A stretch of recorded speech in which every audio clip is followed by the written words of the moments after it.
Hello everyone, super success series episode 2 में आप सबका स्वागत है। इस एपिसोड में हम जानेंगे कि एक प्लेट पनीर, स्टीव जॉब्स और मेरी लाइफ में क्या रिलेशन है।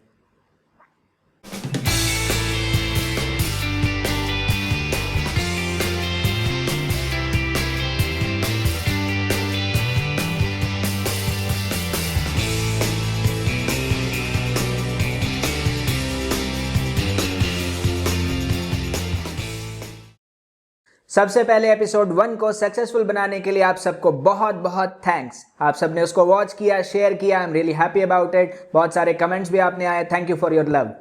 इस एपिसोड में मैं जब स्टार्ट कर रहा हूं, मैं आपको पहले टाइमलाइन बता देता हूं। ये बात है 2006 की। 2006 में मेरे पास, 2005 में अगर हम बात करें तो उस समय मेरे पास एक अच्छी जॉब थी, गाड़ी थी, अच्छी सैलरी थी, सब कुछ चल रहा था। पर मेरे लाइफ में ना कुछ और आगे करना था। Job was not satisfying me that much. तो मैंने डिसाइड किया कि मैं अपना इंस्टीट्यूट खोलूंगा। और जब मैंने अपना इंस्टीट्यूट खोला तो it was very tough. Life की रियलिटी से सामना हुआ। बच्चे नहीं आ रहे थे, पैसे खत्म हो जा रहे थे, रेंट था, एडवर्टाइजमेंट के बिल्स थे, बहुत दिक्कत आ रही थी। और मन में थोड़ा सा ये भी लग रहा था कि हाँ, मैं शायद वापस जॉब में चला जाऊं, शायद गलती कर दी मैंने। पर तभी लाइफ में एक ऐसा इंसिडेंट हुआ जिसने मेरी लाइफ के पर्सपेक्टिव को पूरा का पूरा चेंज कर दिया। हुआ ये कि मेरे कुछ दोस्त हैं जो सालासर जाते रहते थे। सालासर राजस्थान में, वहाँ पे हनुमान जी का बहुत बड़ा मंदिर, बहुत प्रसिद्ध मंदिर है। तो वो सालासर जा रहे थे तो उन्होंने कहा अभिषेक चल। मैं पहली बार सालासर उनके साथ गया था, वहाँ दर्शन किए, अच्छा लगा। वापस जब हम आ रहे थे तो रास्ते में एक ढाबा दिखा। सबको भूख लगी थी, सबने कहा कि चलो खाना खा लेते हैं। अच्छा, ढाबा काफ़ी देर के बाद दिखा था। वहाँ पे काफ़ी भीड़ दिख रही थी, काफ़ी ट्रक्स, काफ़ी गाड़ियाँ खड़ी थी। तो हम वहाँ गए, उन्होंने खाट बिछाया। खाट जैसे ही बिछाया और उसके बाद वो मेन्यू लेकर आए ऑर्डर के लिए, तो हमने देखा तो मुझे लगा कि प्राइसेस थोड़े इसके ज़्यादा हैं। अच्छा, प्राइसेस ज़्यादा देखने के बाद मुझे लगा कि ऐसा एक इंसिडेंट मेरे साथ पहले हो चुका था। मुझे लगा कि हो ना हो यहाँ भी वही होने वाला है। हुआ ये था कि मैं एक बार दिल्ली से अंबाला जा रहा था किसी काम के लिए। तो रास्ते में उन्होंने किसी ढाबे पे एक बार बस को रोका था। तो जब उन्होंने ढाबे पे बस को रोका, ये बहुत पहले की बात है, जब ढाबे पे उन्होंने बस को रोका, हम लोग खाना वगैरह हमने ऑर्डर किया। खाना एकदम बेकार आया था और बिल बहुत हाई आया था। और जो लोग नहीं दे रहे थे तो उनके पास 2-4 गुंडे टाइप के लोग भी थे, वो उनको धमका भी रहे थे। और जब मैंने इनसे पूछा कि ये ऐसा क्यों करते हैं, कि उन्होंने कहा कि देखो जी ऐसा है, हाईवे का ढाबा है, आने जाने वाली सवारी है, किसने रोज आना है। ये क्या करते हैं, आपको घटिया खाना खिलाते हैं, अच्छे पैसे आपसे ले लेते हैं, इनका तो काम चल ही रहा है। मुझे लगा हो ना हो इस ढाबे पे भी आज मेरे साथ यही होने वाला है। फिर भी मैंने कहा चलो ठीक है, कढ़ाई पनीर ऑर्डर कर दिया। जब कढ़ाई पनीर ऑर्डर कर दिया, थोड़ी देर के बाद खाना आ गया। खुशबू अच्छी आ रही थी। जैसे उन्होंने खाना रखा, रोटी भी बहुत सॉफ्ट, सब कुछ बहुत बढ़िया था, सलाद वलाद उन्होंने दिया। जैसे ही मैंने खाना स्टार्ट किया, पहला निवाला लेते ही आहा, स्वाद आ गया। बहुत टेस्टी खाना था, मजा आ रहा था। पर मैंने देखा कि एक 70 के आसपास की उम्र के होंगे, वो चलते हुए वहां से आए। उन्होंने कहा कि साहब जी ये पनीर आप मत खाओ। मैंने कहा क्यों, क्या हुआ? मुझे लगा पता नहीं क्या छिपकली विपकली तो नहीं गिरी थी इसमें यार। तो उन्होंने कहा नहीं इसको मत खाओ, इसमें ना मैं एक मसाला डालना भूल गया। मैं मसाले का नाम भूल गया क्या था। उन्होंने कहा मैंने बस ये मसाला डालना भूल गया, मैं इसको डलवा के आपको दोबारा भिजवाता हूँ। मैंने कहा नहीं ठीक है, मुझे ठीक लग रहा है यार, भूख लगी हुई थी। मैंने कहा खाने दो यार, क्या आप वापस लेके जाना, टेस्टी तो बना है। तो उन्होंने कहा नहीं आप ले जाने दो, बस तुरंत भेज देता हूँ। उन्होंने दोबारा वो खाना मेरे पास वापस भेजा। पहला निवाला खाते ही ऐसी टेस्टी डिश मैंने जिंदगी में नहीं खाई। एंड ट्रस्ट मी, मैं इंडिया के सबसे टॉप 5 स्टार होटल्स में जाके आ चुका, बड़े बड़े रेस्टोरेंट्स में आके आ चुका। मेरी मम्मा बहुत अच्छी कुक हैं, लेकिन फिर भी वैसी कढ़ाई पनीर मैंने जिंदगी में नहीं खाई थी। ना पहले खाई थी और अब तक वो टेस्ट मैं ढूंढता रहता हूँ, तरसता रहता हूँ, वैसा टेस्ट मिलता नहीं। The perfect taste. मैं उनकी इस बात से इतना इंप्रेस हो गया कि मैं उनके पास, खाना खाने के बाद मैं उनके पास गया। लोगों ने बताया कि इनका नाम भगत जी है। मैंने कहा मैं आपसे एक सवाल पूछना चाहता हूं। मैंने कहा देखो जी, मैं तो मुसाफिर हूं, आज आया हूं, पता नहीं कल आऊं ना आऊं। अगर मैं वो पहला पनीर भी खा लेता तो प्रॉब्लम क्या थी, आपने उसको दोबारा क्यों भेजा? उन्होंने कहा देखो जी, मैं 50 साल से ये ढाबा चला रहा हूँ, मैं 50 साल से, और यहाँ पे हमारे पास लोग हमेशा लौट के वापस आते हैं क्योंकि उनको हम इतना बढ़िया क्वालिटी का खाना देते हैं, इतने ढंग से बना के देते हैं, इतने प्यार से बना के देते हैं कि वो हमारे पास वापस आते हैं। मैंने सोचा कि एक वो ढाबे वाला था जो लोगों को ठग रहा है, लोगों से क्या लूट रहा है पैसे, और एक ये है जो इतने एफर्ट्स लगा रहे हैं किसी भी अनजान व्यक्ति को भी खुश करने के लिए। मैंने उस दिन लाइफ में सीखा कि क्वालिटी से स्टिक करना बहुत इंपॉर्टेंट है। अगर आपको लाइफ में सक्सेसफुल होना है तो क्वालिटी से कॉम्प्रोमाइज मत करो। उन्होंने जो ज्यादा दाम लिए थे, जो दाम मुझे खाना ऑर्डर करने से पहले ज्यादा लग रहे थे, खाना खाने के बाद मुझे लगा इससे 4 गुना भी ले ले तो मुझे बुरा नहीं लगेगा। That is the power of quality. Quality comes at a cost, लेकिन you have to justify it. अब इस बात को समझिए, उस समय क्या हुआ, जब मैं वापस आया तो मैंने ये चीज अपनी लाइफ में इंप्लीमेंट किया। सबसे पहला काम मैंने क्या किया, मैंने अपने पढ़ाने के लेवल को सिंप्लीफाई किया। उसके अलावा क्या किया, मैंने पढ़ाने का जो तरीका था, जो कंटेंट था, उसकी क्वालिटी और बढ़ाई और बेहतर किया। और धीरे धीरे मैंने देखा पहले ही साल के अंदर मेरा इंस्टीट्यूट बहुत सक्सेसफुल होने लगा, फेमस होने लगा, बहुत सारे बच्चे आने लगे। जहां हमारे एक बैच में 10-12 बच्चे होते थे, वहां वो बैचेस फुल होने लग गए। क्वालिटी का असर मुझे दिख रहा था। लेकिन क्या हुआ कि उस साल तो सब कुछ ठीक था, 1-2 साल तक सब कुछ ठीक चल रहा था। उसके बाद क्या हुआ कि देखिए, जब आप सक्सेसफुल होते हैं तो आपकी बुराई करने वाले, आपसे जलने वाले लोग भी बहुत हो जाते हैं। तो क्या हुआ, मैंने देखा कि बहुत सारे बाहर के टीचर्स थे जो दूसरे टीचर्स को, दूसरे फिजिक्स के टीचर को सपोर्ट करने लगे, मेरे बारे में बुराइयां करने लगे, बहुत सारी बातें बोलने लगे, और मेरा जो नंबर ऑफ स्टूडेंट्स था वो डिक्लाइन होने लगा। तो जब मैंने देखा डिक्लाइन होने लगा तो मैं थोड़ा सा स्ट्रेस्ड रहता था। उसके बाद क्या हुआ कि जब हम वापस सालासर जा रहे थे और वापस जब लौट के आ रहे थे, उसी ढाबे पे रुके, क्योंकि वो खाना इतना टेस्टी था, सबने डिसाइड किया था कि जब भी जाएंगे हम वहीं रुकेंगे, और लोग जाते भी थे। और मैं काफी दिनों बाद गया था। जब हम वापस आ रहे थे तो हमने क्या देखा कि उस ढाबे से जस्ट पहले एक और ढाबा खुला हुआ था, जो कि बहुत शानदार दिख रहा था। चमचमाती लाइट्स, एकदम नए कुर्सी वुर्सी सब कुछ लगा हुआ, और लोग भी, भीड़ भी दिख रही थी। तो हम भी वहीं घुस गए, पर मेरा पता नहीं मन नहीं किया। उन्होंने कहा कि नहीं यहीं खाते हैं, पर मेरा मन किया नहीं, मैं वहीं जाना चाहता हूं। तो मैं वहां जब गया, मैं जाके दोबारा मैंने ऑर्डर किया, मैंने खाना खा लिया। मैंने उनसे पूछा कि ये क्या हुआ आपके यहाँ पे। अच्छा, उनके यहाँ कस्टमर्स बहुत कम हो गए थे। उन्होंने कहा जी इन्होंने नया ढाबा खोला है और इनके पास काफी भीड़ रहती है आजकल, हमारा काम थोड़ा कम हो गया है, पर सब ठीक है, कोई बात नहीं, चल जाएगा। जब खाना खा के वहां से निकले, मैंने उन लोगों से पूछा कि खाना कैसा था। तो उन लोगों ने कहा कि खाना तो बिल्कुल बेकार था वहां का, बाकी सारी चीजें ठीक थी, खाना बेकार था। मैंने कहा मेरे खाना तो बहुत टेस्टी था। मुझे एक बात समझ आई उस दिन कि यार, और मैंने उनसे कहा कि उनका दाम जब कम है, तो मैंने भगत जी से कहा था कि आप भी दाम कम कर दो ना। उन्होंने कहा जी हम दाम कम नहीं कर सकते, क्योंकि ये जो पनीर आप खा रहे हो ये हमारे घर के दूध की पनीर है। ये जो आप घी खा रहे हो ये मेरी बीवी घर पे निकालती है, जो घी उसका है। जो ये सब्जियां खा रहे हो ये हम गाँव के लोगों से ही खरीद के देते हैं, हम कोई भी सस्ता चीज इस्तेमाल नहीं करते। उन्होंने कहा कि हम कैसे कम कर दें जी, हमारी तो लागत ही पूरी नहीं होगी। मैंने कहा बिजनेस तो इफेक्टेड हो रहा है। उन्होंने कहा इससे कोई फर्क नहीं पड़ता जी, हमें भरोसा है कि वापस आ जाएगा। ठीक है, मैं वापस आ गया। मैं सोचता रहा काफी दिनों तक इस बात को कि यार इतना अच्छा वो बना रहे थे, सब कुछ कर रहे हैं, लेकिन दूसरे बंदे ने उनके बिजनेस को छीन लिया। मुझे काफी बुरा लग रहा था, लेकिन धीरे धीरे मैं भूल गया इस चीज को। लेकिन मैंने भी एक चीज सोची कि मैं अपनी क्वालिटी कम नहीं करूंगा, क्योंकि अभी तभी क्या था कि लोगों ने ये उड़ाना स्टार्ट कर दिया था कि अभिषेक सर थोड़ा टफ पढ़ाते हैं। तो क्या होता था कि मेडिकल के बच्चे या जो बच्चे जिनको लगता था कि हम टफ चीजें नहीं कर पाएंगे, वो क्लासेस नहीं लगाते थे। पर मैंने सोचा नहीं, मैं अपने लेवल को नीचे नहीं करूंगा, क्योंकि मुझे अच्छी तरह से मालूम था कि जिस दिन लेवल नीचे कर दूंगा सिलेक्शन ही नहीं होगा ना बच्चे का, और एक तरह से वो चीटिंग होगी। तो मैं अपना उसी मस्ती में पढ़ाता रहा, कोई टेंशन वाली बात नहीं थी। और मैंने देखा जब मैं पढ़ा रहा था तो वापस भी धीरे धीरे बच्चे आना स्टार्ट हो गए, और वापस मैं उसी लेवल पे पहुंच गया। फिर से सालासर जाने की बारी आई 2-3 महीने बाद। कई बार क्या होता था 1-2 साल बीत जाते थे, कई बार होता था कि हम साल में 4-5 बार भी चले जाते थे। इस बार जब हम वापस आ रहे थे तो इस बार एक अनोखी चीज दिखाई दी।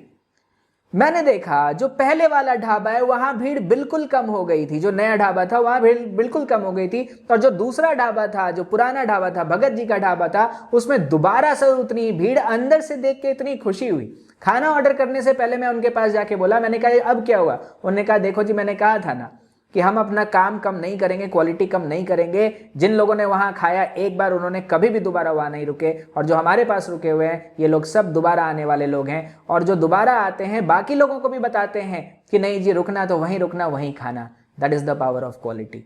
और मुझे भरोसा हो गया कि हाँ, मेरा डिसीजन भी to stick with the quality is fixed.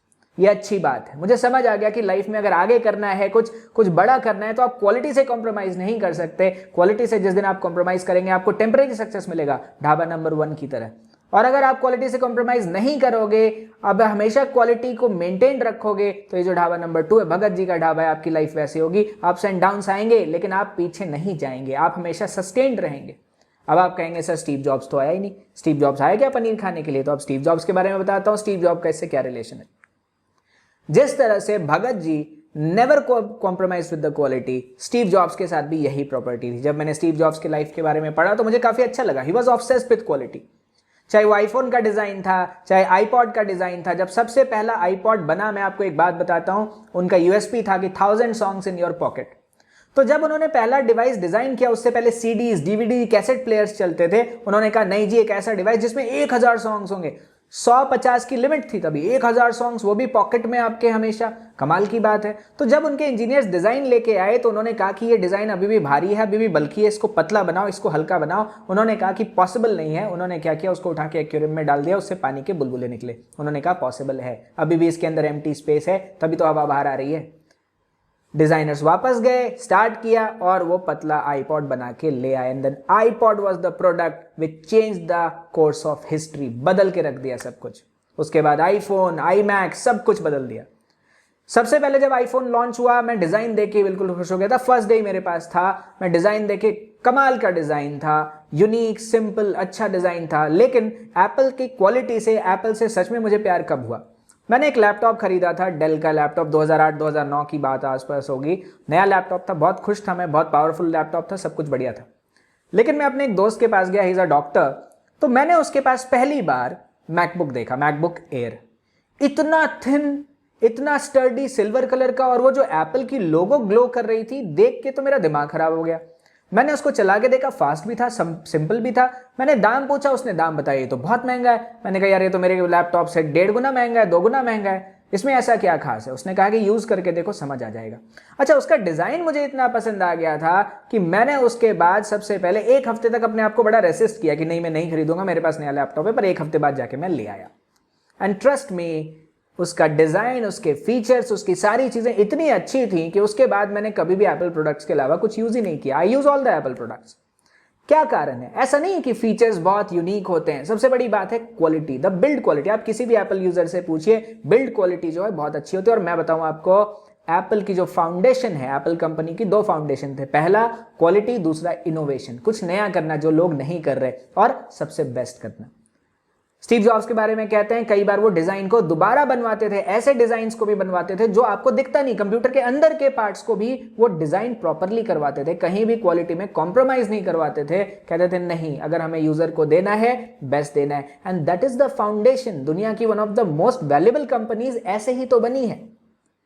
अगर आपको लाइफ में कुछ बड़ा करना है तो आपको ये सीख लेनी पड़ेगी, भगत जी से, स्टीव जॉब से आपको ये सीख लेनी पड़ेगी कि अगर लाइफ में कुछ बड़ा करना है तो आप क्वालिटी से कॉम्प्रोमाइज नहीं कर सकते। जिस दिन आपने क्वालिटी से कॉम्प्रोमाइज किया, उस दिन आप गए। अब आप कहेंगे कि सर क्वालिटी से हमारा क्या लेना देना है, कहानी बहुत अच्छी है, अच्छा लग रहा है, हमारी लाइफ से इसका क्या लेना देना है? तो बच्चे, मैं एक बात बताऊं, मैं आपको पनीर बनाने के लिए नहीं कह रहा, मैं आपको प्रोडक्ट डिजाइन करने के लिए भी नहीं कह रहा। मैं कह रहा हूं अगर आपको लाइफ में कुछ अच्छा करना है, क्वालिटी ऑफ एफर्ट्स, आपके quality of efforts top class होने चाहिए। चाहे कुछ भी हो, आपको वो एफर्ट सबसे टॉप क्लास करना है। अगर आप टॉप क्लास करेंगे तभी आप सक्सेसफुल होंगे। आप में से कुछ बच्चे कहते हो ना सर हम पढ़ते बहुत है, मार्क्स नहीं आते। क्वालिटी में गड़बड़ है कहीं ना कहीं। आप पढ़ने बैठे हो, साथ में मोबाइल है, आप पढ़ने बैठे हो, बीच में गेम खेलने लग गए, गाने सुनने लग गए, इधर उधर चले गए, भूख लग गई आपको, तो क्वालिटी ऑफ एफर्ट आपका प्योर नहीं है, जेन्युइन नहीं है। आप मिलावट कर रहे हैं, मिलावट करेंगे तो आउटपुट नहीं आएगा। सच्चे दिल से करके देखिए, फुल्ली फोकस्ड होके देखिए। जब आप पढ़ रहे हैं, फोकस सिर्फ पढ़ाई पे होना चाहिए। जब आप चैप्टर सीख रहे हैं तो आपकी क्वालिटी ऑफ नॉलेज सबसे टॉप क्लास होनी चाहिए, तभी तो आपकी रैंक आएगी, तभी तो आप लाखों बच्चों में से यूनिक चुने जाएंगे। आप चाहिए मान लीजिए कोई स्पोर्ट्स खेलते हैं या आप जिम जाते हैं, वहां पे भी आपकी क्वालिटी ऑफ एफर्ट मैटर करती है। अगर आप वर्कआउट कर रहे हैं, अनमने ढंग से कर रहे हैं, ठीक से सेट्स पूरे नहीं कर रहे, डाइट ठीक से फॉलो नहीं कर रहे, पता चला जिम तो जा रहे हैं, बाद में गोलगप्पे खा रहे हैं, कैसे होगा?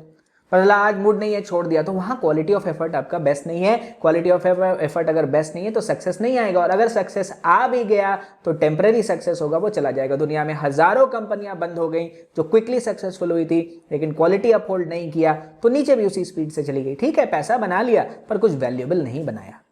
तो लाइफ में अगर आपको सस्टेन्ड सक्सेस चाहिए, लंबा सक्सेस चाहिए, बड़ा सक्सेस चाहिए, तो क्वालिटी अपहोल्ड करनी पड़ेगी। अच्छा, ये बात रिलेशनशिप में भी मैटर करती है। आप में से कई लोग रिलेशनशिप्स में होंगे, आप देखते होंगे लड़ाइयाँ हो रही हैं और बहुत सारी प्रॉब्लम्स आ रही हैं, तो कहीं ना कहीं क्वालिटी ऑफ एफर्ट में गड़बड़ है। अगर क्वालिटी ऑफ एफर्ट में गड़बड़ होती है तो ही प्रॉब्लम्स आती हैं। आप या तो एक दूसरे से झूठ बोल रहे हैं, या टाइम जितना डेडिकेट करना चाहिए नहीं कर रहे हैं, एफर्ट प्योर नहीं है, एफर्ट जेन्युइन नहीं है, क्वालिटी अपहोल्ड नहीं है, तो प्रॉब्लम्स तो आएंगी। फिर क्या होगा? अल्टीमेटली ब्रेकअप होगा, एक दूसरे को गालियां निकालेंगे। आजकल तो ट्रेंड है एक्स को गालियां दो, जबकि मुझे लगता है ऐसा नहीं करना चाहिए। You should respect the person. तो मेरा कहना है कि लाइफ में आप चाहे जो भी करें, आप चाहे पान लगा रहे हैं, आपको याद होगा आपके शहर में कोई ना कोई ऐसा पान वाला जरूर होगा जो बहुत फेमस होगा। कोई पेंटर ऐसा होगा, कोई कारपेंटर ऐसा होगा, या कोई कुल्फी लगाने वाला ही ऐसा होगा जो बहुत फेमस होगा। क्यों फेमस है वो? हजारों लोग और वही काम कर रहे हैं ना, पर वो क्यों फेमस है? Quality of effort. उनकी क्वालिटी ऑफ एफर्ट में दम है बेटा। सक्सेस का ये सबसे बड़ा मंत्र है। पहला मंत्र जो मैंने आपको दिया था पिछले एपिसोड में, वो मैंने कहा था कि कभी भी लेट नहीं हुआ है स्टार्ट करने में, स्टार्ट तो करिए। और आज मैं आपको कह के जा रहा हूं, आप अपने एफर्ट की क्वालिटी सुधारिए। मैं कह रहा हूं पान लगाना है ना, लगाओ, लेकिन उससे बेहतर उस शहर में कोई ना लगाए। मैं कह रहा हूं दाल बना के बेचो ना, या आप स्टूडेंट हो, आप पढ़ रहे हो, जो कर रहे हो, आपका क्वालिटी ऑफ एफर्ट इतना अच्छा होना चाहिए कि उससे ऊपर कोई ना हो। और जब आप ये करेंगे, आपको दो चीज मिलेगी, एक तो लाइफ सेटिस्फैक्शन मिलेगी, दूसरा आपको सक्सेस भी मिलेगा। इस एपिसोड में मैं यही आपको सिखाना चाह रहा था। अब आप क्या करेंगे? इस हफ्ते जो भी काम आप कर रहे हैं, आप उसमें क्वालिटी ऑफ एफर्ट बढ़ाएंगे। आप कमेंट सेक्शन में जाइए, मुझे ये भी बताइए कि पिछले एपिसोड से आपने क्या सीखा था और आपने अपनी लाइफ में कैसे इंप्लीमेंट किया। अच्छा, मैं सिर्फ आपको नहीं कह रहा इंप्लीमेंट करने के लिए, मैंने भी इंप्लीमेंट किया। अब पिछले एपिसोड में मैंने आपको कहा था it's never late to begin, तो मैंने क्या किया, 4 महीने से 5 महीने से जिम तो जा नहीं रहा था, कोरोना की वजह से बंद था, but I started working out at home. मैं वेट्स वगैरह लेके आया, बेंचेस वगैरह लेके आया, हैव स्टार्टेड वर्किंग। 2-4-6 महीने में आपको डिफरेंसेस भी दिखेंगे। तो इस एपिसोड में भी आपने क्या सीखा, आप कैसे उसको अपनी लाइफ में अप्लाई कर रहे हैं, मुझे बताएंगे ज़रूर। चैनल को सब्सक्राइब कर लीजिए अगर सब्सक्राइब नहीं किया। नेक्स्ट एपिसोड नेक्स्ट वीक, तब तक के लिए थैंक यू, बाय बाय।